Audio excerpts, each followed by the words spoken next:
are the common reasons EIA is rejected? And this, I believe, is at NEMA level. There are several things that can cause an EIA to be rejected by NEMA.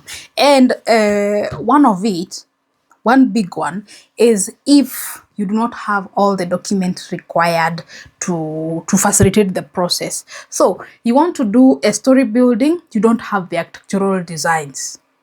How is NEMA supposed to understand what project or what you're bringing here?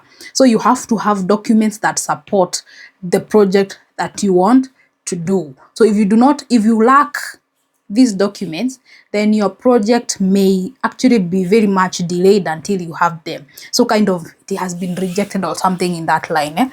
So there is you do not have title deed for the land, neither can you provide any document or any relationship between your project and the landowner, then definitely you not have a license. The other thing, reason number 2, is if you give false information in your report. One time I had a friend of mine who reached out and he wanted to my advice. And what had happened, a person from their family had established a quarry on a piece of land. So this piece of land has been in wrangles for a long time.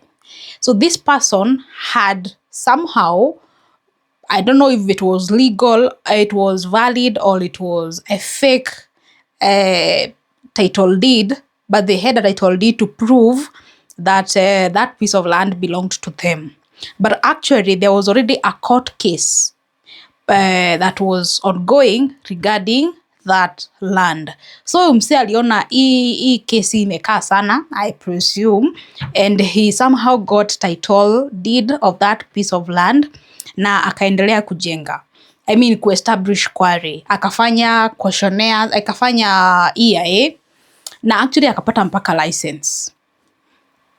After amepata mpaka license, ndio hao wase wengine wanakuja kurealize mbona kuna quarry inakuwa established kwa ile land. So kuangalia wakapata huyu mse mpaka kona license ya NEMA. And so they had to raise issues to follow up and see how huyu mse alipata license na hii shamba sio yake.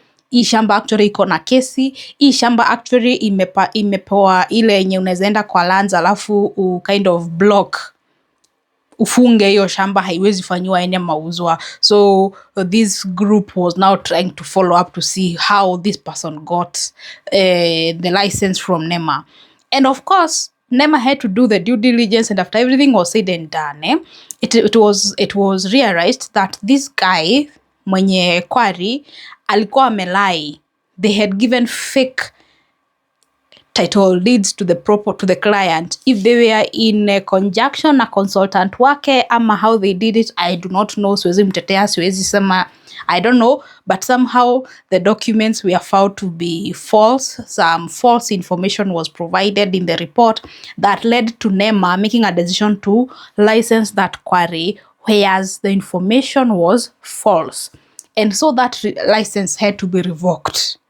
Ikakuwa revoked. These guys were told to rehabilitate that land. So walikuwa washachimba mashimo and everything. It was a quarry. They were asked to rehabilitate that land, to return it to the original state and do a fresh EIA that involves everybody. So that is a whole going back all the way to step 0. So false information can cause NEMA to reject your project. Another reason is if your project is extremely dangerous, harmful to the environment. Kuna project naweza leta place, ikae hii project hata tukifanyia nini, hatuwezi punguza negative impacts zake, hatuwezi punguza hasara zake.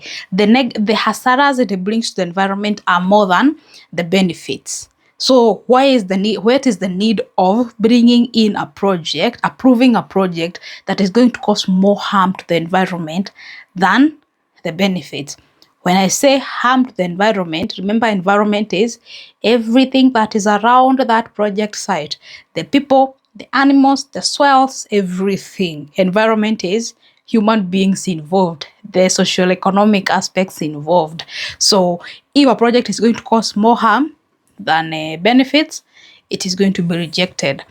Another thing that can cause that project or your project to be rejected is if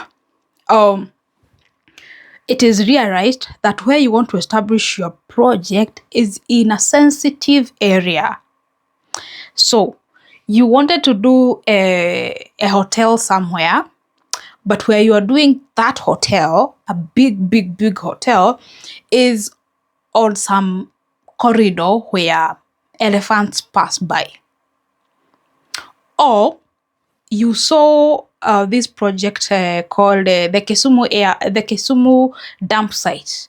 There was a time that dump site wanted to be moved to another place, but some of the guys who came up to say no, they do not want that to be moved, is the airport guys, because they are like, mkileta hiyo dump site mahali fulani, that is where the aeroplanes take off. Na unajua dump site inakuwa na a lot of birds zinakuja kukula takataka and everything.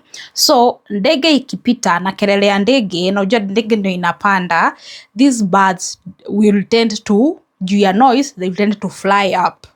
Unajua kama place kuna ndege alafu rushe mawe, they fly. So ndege ikipita na zilikuwa zinakula, they will tend to fly up, and this could cause harm or even accidents with the aircraft. So you find this proposed project site, hata kama ilikuwa ideal na hata license ya EIA wamepata, such a reason could make it be rejected, and actually it was rejected among other reasons. But that was one example of a project that is in a sensitive area. So environment wise iko sawa, lakini because of that particular location that is sensitive, unapata imekuwa rejected. So those are some of the reasons why an EIA could be rejected.